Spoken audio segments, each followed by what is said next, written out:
Domingo 11 de mayo, estamos en el programa 121 de Laberinto Radio. Pasamos al bloque histórico. Escuchando de fondo, gatillazo, fosa común. Lugar donde fueron a parar muchos hombres y mujeres que lucharon contra las injusticias de este sistema. Y hoy vamos a hablar de Joaquín Penina, primer luchador social fusilado por el Estado argentino bajo orden de la ley. Joaquín, de origen obrero, nacido en España justamente el 1 de mayo, en el seno de una familia de origen obrero, vivenció a corta edad ya las injusticias de la explotación capitalista, lo que lo llevó a conocer e interesarse por las ideas anarquistas de revolución social. En 1924, a los 19 años de edad, huyendo de la dictadura de Primo de Rivera en España, en tiempos que se le exigía cumplir con la obligación del servicio militar, emigró hacia Argentina, localizándose primero en Buenos Aires y pronto en Rosario, dedicándose a la albañilería, gremio que estaba organizado dentro de la Fora anarcosindicalista, espacio donde comenzó a militar. Penina era un activo propagandista. Consideraba la educación, la difusión de la información y el conocimiento como herramientas esenciales para despertar conciencia de clase y de lucha. Encarada desde una mirada libre, independiente, situada desde la realidad, atravesada por los sectores oprimidos y desposeída de la interpretación funcional al injusto sistema capitalista explotador, reproducida desde los grandes medios masivos de comunicación. La información y la educación que él encaraba partía desde la libertad. Poseía una biblioteca cargada de obras literarias, diarios, periódicos y revistas políticas, desde donde hacía circular material revolucionario, prestando esos textos a compañeros o vendiéndoselos a precios irrisorios, todo siempre con el sincero objetivo de la difusión de las ideas. Esa militancia le permitió entrar en contacto con los cuadros más lúcidos e instruidos del anarquismo rosarino. Colaboró trabajando como canillita del periódico La Protesta. También se sumó a campañas de volanteadas en apoyo a compañeros perseguidos, demonizados socialmente bajo prejuicios, censurados, expulsados del país, privados de la libertad, torturados y asesinados por emprender acciones de lucha contra las injusticias sociales. En 1927 fue detenido en medio de las protestas impulsadas tras los asesinatos de Nicola Sacco y Bartolomeo Vanzetti en Estados Unidos. Desde acá se hacían campañas por su liberación. Fue también uno de los promotores de las huelgas de 1928 de Rosario, que paralizaron casi la totalidad de las actividades productivas. Su nombre ya había ingresado al legajo policial, bajo mote de anarquista, situación que lo catalogaba como hombre peligroso. El 7 de septiembre de 1930, el Estado argentino sufre un golpe de Estado cívico-militar, personificado por Félix Uriburu, que derroca a Irigoyen. Este golpe de Estado otorgaba mayor impunidad a la represión dirigida sobre quienes impulsen una revolución que ponga en riesgo el orden social establecido. De esta manera, anulando la farsa discursiva del derecho democrático constitucional que sostenía Irigoyen y que permitía legalizar incluso se permitía ahora legalizar incluso la pena de muerte. Condena que podía ejecutar el Estado impunemente, sin permitir siquiera la presunción de inocencia y la posibilidad de defensa en juicio al acusado.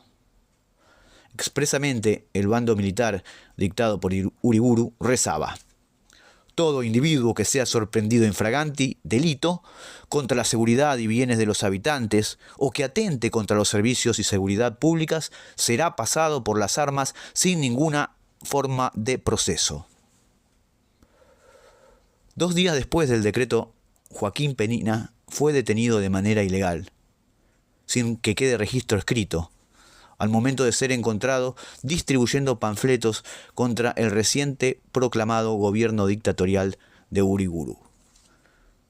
Junto a él se encontraban dos compañeros suyos, Porta y Constantini. La tenencia de esos volantes revolucionarios servían de prueba para imputarlos como delincuentes. Constantini fue amenazado y liberado. Exiliado, después de unos años volvió a Italia.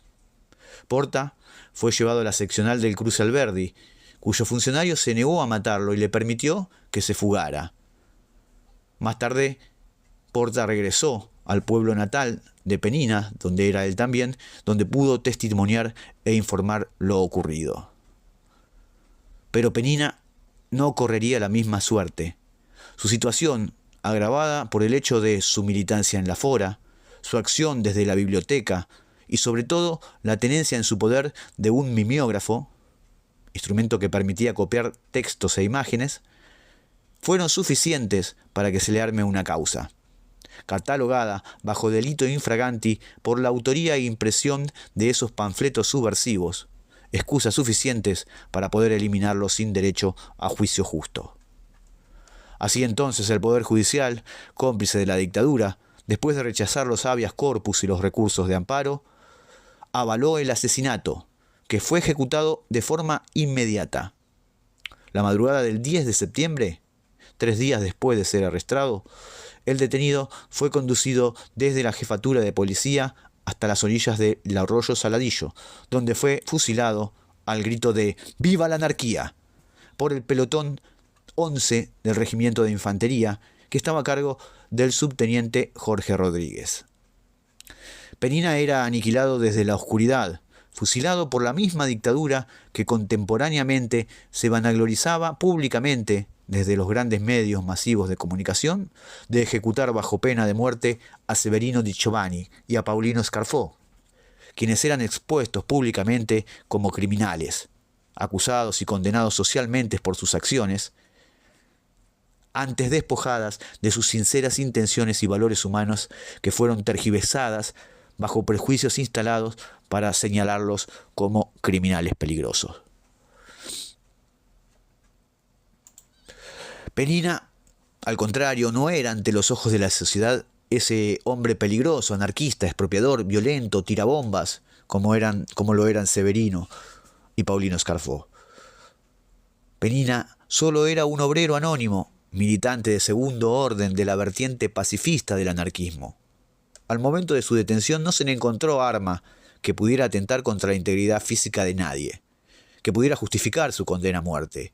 Solo se le encontraron panfletos, con palabras de expresión humana sincera frente a las injusticias que se vivenciaban.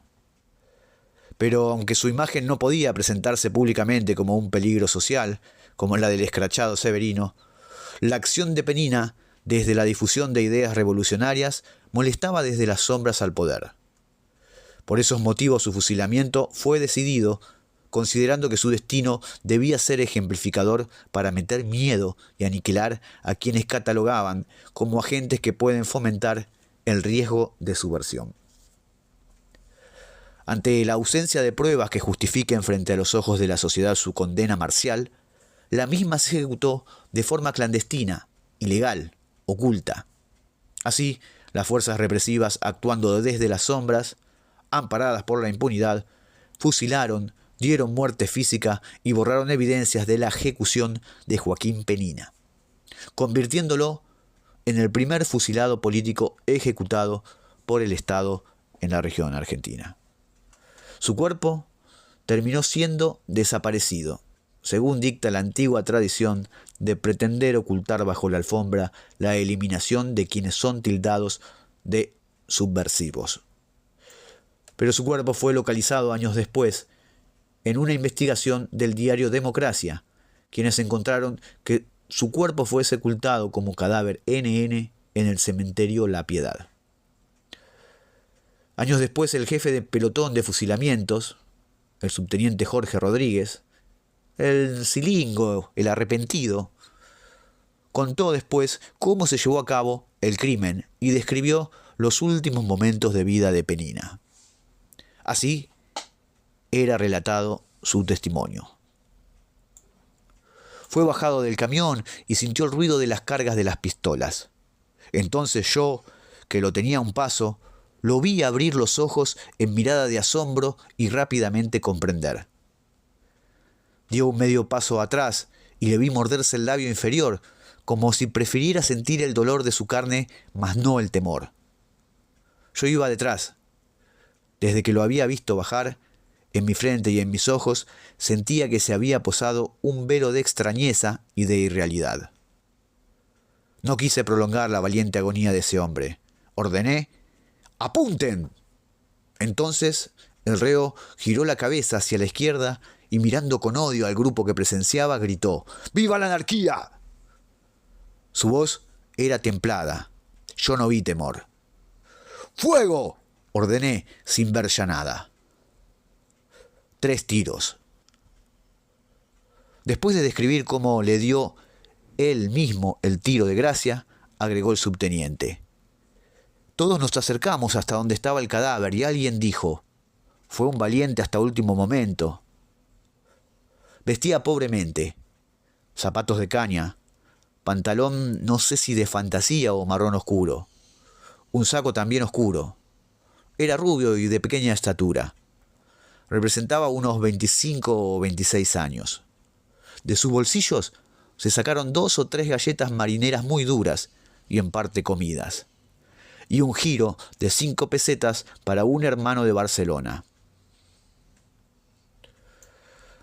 Sin embargo, el crimen de Penina no quedaría impune. Se cobró el impuesto revolucionario. El capitán Sarmiento, quien fue el encargado de dirigir el fusilamiento, fue ajusticiado años después a manos de compañeros de ideas del joven anarquista fusilado y desaparecido, en un atentado realizado el 23 de julio de 1932, cuando el milico represor viajaba por una ruta provincial de San Juan hacia el Marquesado. Según la investigación, el auto del capitán Sarmiento fue interceptado por 2 personas no reconocidas que lo apuntaron con armas. Dispararon y lo ajusticiaron al grito de «¡Acordate de Penina!». Acordémonos de Penina, que no nos olvidemos. Investigación histórica está basada en el libro de Francisco Quesada, el primer anarquista fusilado en Argentina, y la obra de Aldo Oliva, El fusilamiento de Penina.